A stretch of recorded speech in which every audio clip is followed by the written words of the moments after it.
If you have ever heard screaming and cheering from Pioneer Park on the campus of Sacred Heart University, it may be because senior Alyssa Gonzales hit another home run for the Pioneers.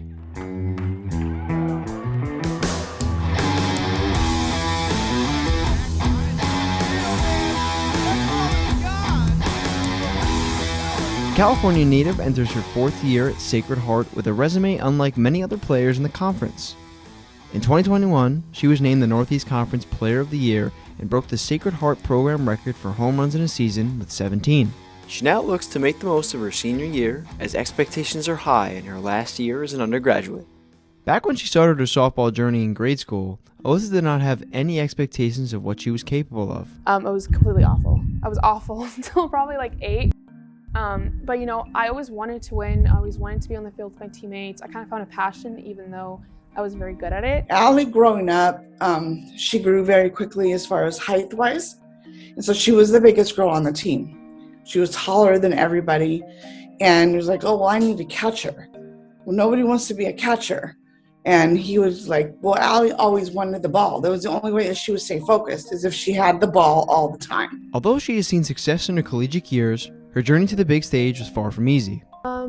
So my father passed when I was little, and he was kind of my driving force as to why I was going to continue to play softball. It was my mom and myself and my little brother for the longest time, and again, I knew that I needed something to be an outlet for me. Although committed to a college in Illinois, Gonzales caught the attention of head coach Pam London from Sacred Heart.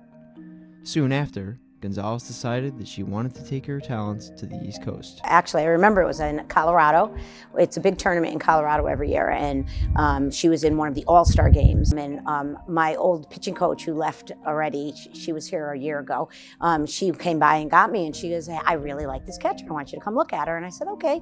So I ran over there, we looked at her, and watched her for about maybe an inning and a half, and we were like, yep, like her, gotta find her, gotta go see where she's from, what team she plays on. Although Alyssa did not have the usual side effects of homesickness that many college freshmen experience, the biggest challenge for Alyssa came through softball and being able to dedicate her full time and responsibilities to the sport in a Division I program. I think when it kind of becomes like your full job, you're like all-encompassing, where everything I do is surrounded by softball, and what time am I gonna eat because I practice, when I have class because I have to work around practice, games, etc. So I think my difficult part was transitioning from playing club and going home at the end of the day to everything I do surrounded by softball, and it's my everyday life. It's probably my most difficult part.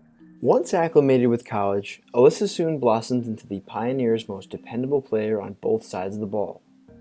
One statistic that you may not be able to see of hers is her ability to be a teammate and a leader. She's like my role model, I guess, on this team.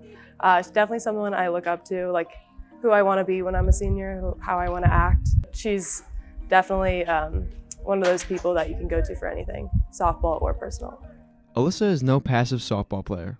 Her efforts towards softball go beyond the diamond as she's an advocate for better opportunities for women in the sport. She's especially a supporter of the Women's Professional Fast Pitch, a professional softball league that will commence their inaugural season this June of 2022. We look at the talent that we have here, and if we could continue to broaden our spectrum and to kind of look at every conference, every player, because there's always people that are very talented and unfortunately get undermined because the conference they're at, the school they're at. And I think that we have such versatility in softball that there's competition everywhere. And if we could do that and work on our inner circle instead of kind of looking outside and asking why we aren't being invested in, I think we need to invest in ourselves. It's probably the biggest problem we have right now. Even after the last time she suits up in uniform, she has no plans of leaving the sport. I spend so much time and love in this sport that I can't just give up, and I hope to be around it much longer. I hope to be a coach one day. So those are kind of my future endeavors so far. As Alyssa still has 1 year left of NCAA eligibility, she'll have to look this offseason to decide whether she'll continue her career at Sacred Heart or if she'll venture out to a different university to continue her academics and athletic career in softball. She's got the potential and the drive to do anything that she wants. I think, the world is anything that she wants.